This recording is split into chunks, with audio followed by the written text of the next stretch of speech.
Most producers struggle to turn samples into full beats. They can make a simple loop, but then they get stuck. But if you want to make full beats that also sound good, you need better sampling methods. So today I'm going to show you a cool sampling technique that you can add to your toolbox. It's an easy way to turn a loop into a full beat using samples, just like the greats. It's called the woodwork method. Ninth Wonder, one of the greatest sample-based producers ever, has perfected this, and today I'm going to show you how it works. And to do this, all you need to do is follow 3 simple steps. The first step will only take you a few minutes, the second one is a bit more work, and the third is optional, but this is going to help bring an extra level of polish that your beats might be missing. So what are these 3 steps? Well, let me show you this by sharing a few Ninth Wonder beats that all use the woodwork method and break them down. Beat number 1 is Lovin' It by Little Brother. They loving it.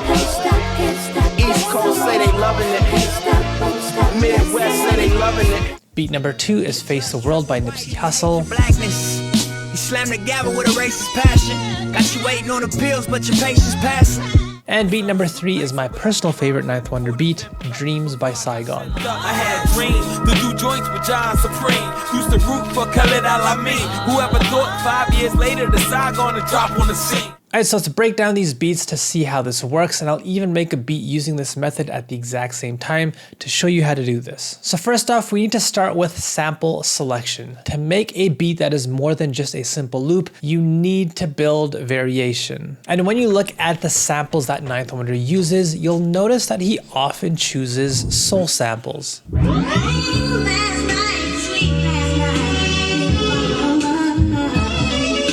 Now, why is this? Well, one of the advantages of using soul samples is that they are dynamic. They aren't just the same thing over and over again. They have choruses, bridges, intros, outros. And using these different sections from the sample is what can help you make a full beat. So that is step number 1, find a dynamic sample. For my own beat, that's exactly what I'm gonna do. And here's the sample that I'll use.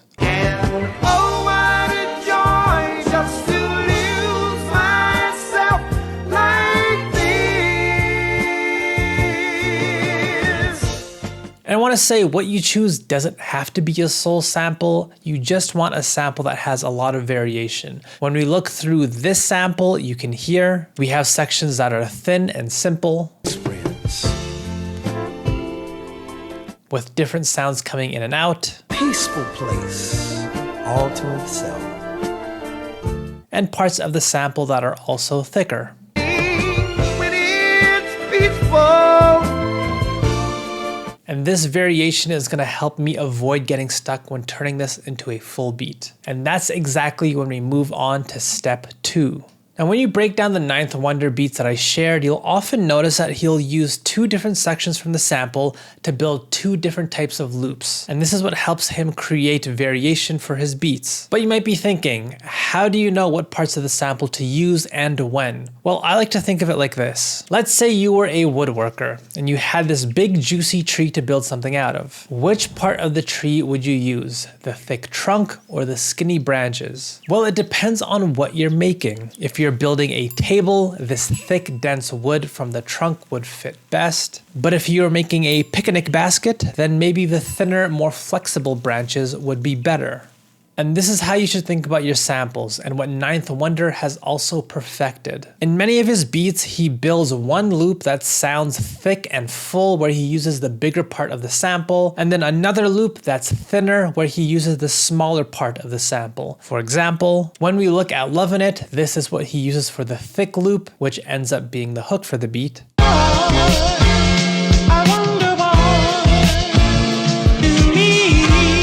It's full of singing, larger instrumentation, it just sounds more thick and full overall. And then for his thin loop, which he uses for the verse, he uses a completely different part of the sample that's much more thin.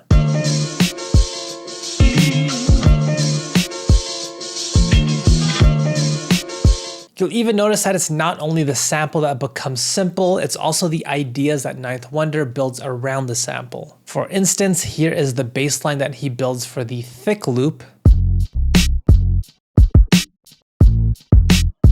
But then for the thin loop, he just simply relies on the bass from the sample and that's it. The overall beat just becomes less musical and less rhythmic. Same thing is true for Dreams by Saigon. Here we have this larger section of the sample that Ninth uses for the thick loop. I have dreamed about that summer's evening. And then Ninth uses a much more simple part of the sample for the thin loop.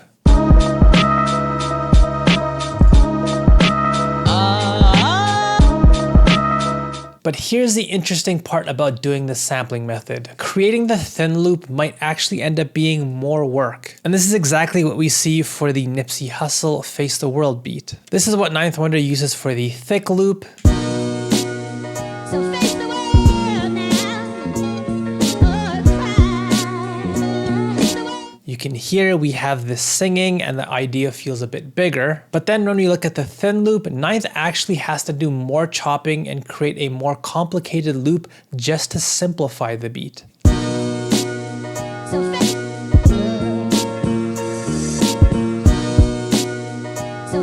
So when doing this, sometimes the thin loop will actually be more work and effort, ironically enough. Now with this approach in mind, let's try to do this for our beat here. This is the section of the sample that I'll use for the thicker loop. So much to enjoy with them. And you can hear we have lots of singing, we have these forward strings in the beat, so I think this would be perfect to use and build a loop out of. So much to enjoy with things are peaceful. By the way, if you struggle to chop up your samples and build loops like this, I made a full video on how to get better at chopping. I'll link that at the end of this video so you can watch that after this one. But from here, I'm just gonna keep on building on top of the sample. I'll use my own drum loop that I built here.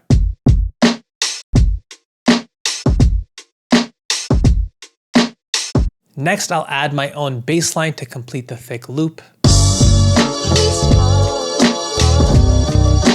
much to enjoy with things are peaceful.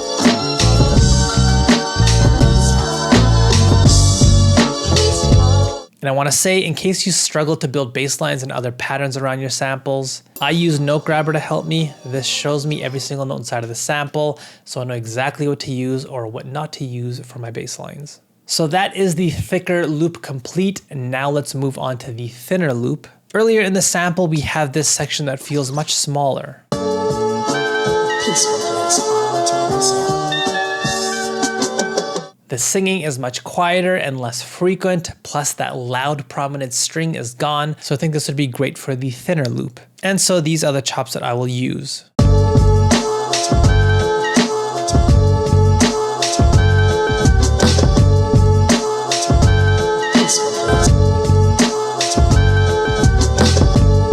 Now one thing I want to point out, if we compare the bass lines between the thick and the thin loop, you'll notice that it is simpler for the thin loop and more complex for the thick loop. So again, not only is the sample thinner, but so are our ideas around the sample. And there we go, we have two loops that we can use. And that's step 2 done. Build 2 loops, a thick one and a thin one.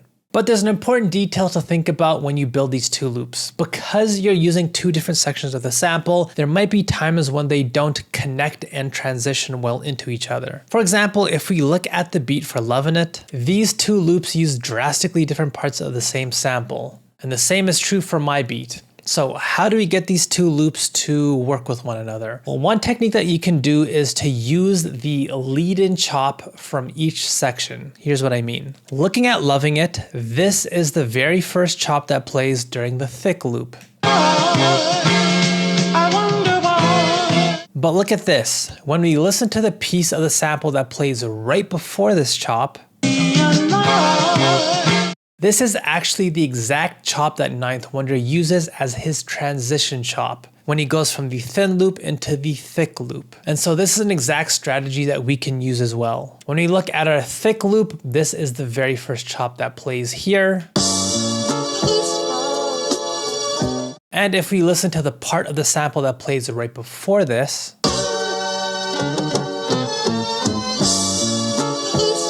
We can use this as the perfect piece to get these two ideas to connect. So let's take this chop here and replace the entirety of my thin loop with this transition chop.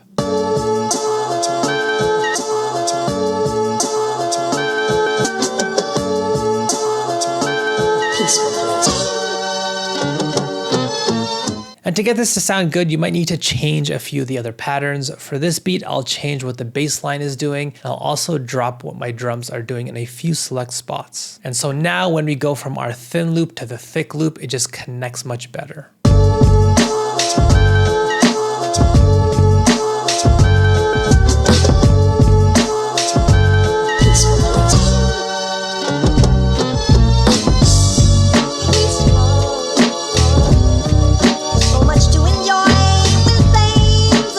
And this is the optional third idea that you can include in your beat to create transitions between your loops. But like I mentioned, to do this, changing your patterns during these transitions will make them sound much better.